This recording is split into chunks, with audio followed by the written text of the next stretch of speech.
ដល់ទីតាំងស្ទូចត្រីនេះស្ទូចត្រីក្រាញ់នេះប្រឡង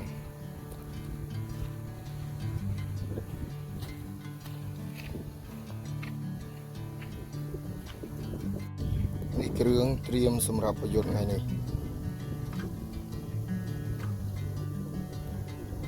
ទេសភាពអែបអូខេនេះដងរៀបរួចរាល់ទាំងអស់4ដើមមើលលទ្ធផល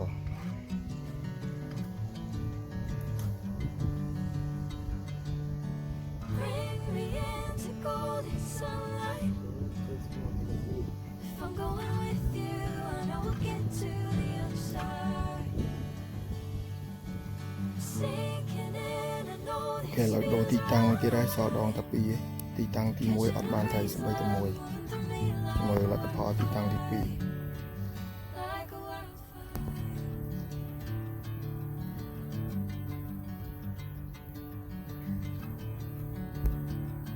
គេប្រឡងបាក់មាញ់ស្ទួយអត់បានឥឡូវយើងដូរប្រឡងមួយទៀតមើលប្រឡងថ្មីនេះបានថៃឬក៏អត់បានចាំមើលសិននេះប្រឡងនេះ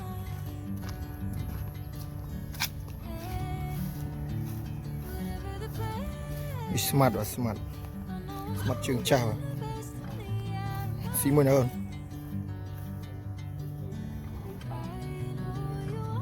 នេះប្រឡងយើងគេចាំមើលទាំងអស់គ្នាបានចាំមើលទៅអូខេត្រីទី1ប្រហែលជាកន្លះខំត្រីស៊ីហើយបាទតបពីរោមឆាំយ៉ាងយូរអត់តែមើលឃើញអត់ហើយទៅ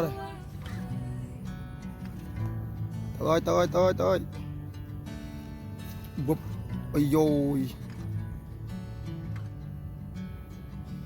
ហើយលើកថៃមួយមើលងឲ្យស្មាធំអូខេបាទធំត្រីទី4បាទនេះมันធំមកនេះត្រីទី5បាទរៀងត្រឹសបាទចូលមកខាំហើយអែមត្រីទី6បាទតែតូចប៉ុន្មានជើងបលែងវិញហើយទី7បាទត្រឹសទៀតហើយបាទអែមត្រីទី8បាទអែមអូធំ yes វ៉ាវចូលដាក់ជិតគ្នាត្រីទី10និងទី11អែមអូខេឥឡូវដោយសារថៃឡើងស៊ីហើយម៉ោង5ជាងហើយអញ្ចឹងយើងឈប់ស្ទូចធំហ្នឹងហើយអញ្ចឹងសរុបលទ្ធផលនៅពេលនេះជិះទៅមើលសិនបានថៃម៉ាន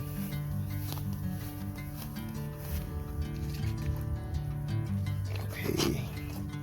នេះត្រីរបស់យើងហើយទាំងអស់បានតែ10ទេអញ្ចឹងមែន11ហូបច្រឡំហើយអាទូជាងគេហ្នឹងនឹងលែងទៅវិញ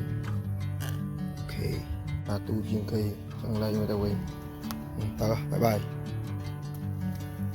អូខេឥឡូវរៀបចំហើយនឹងចេញទៅហើយអញ្ចឹងចាំជួបគ្នានៅវីដេអូក្រោយអូខេបាយ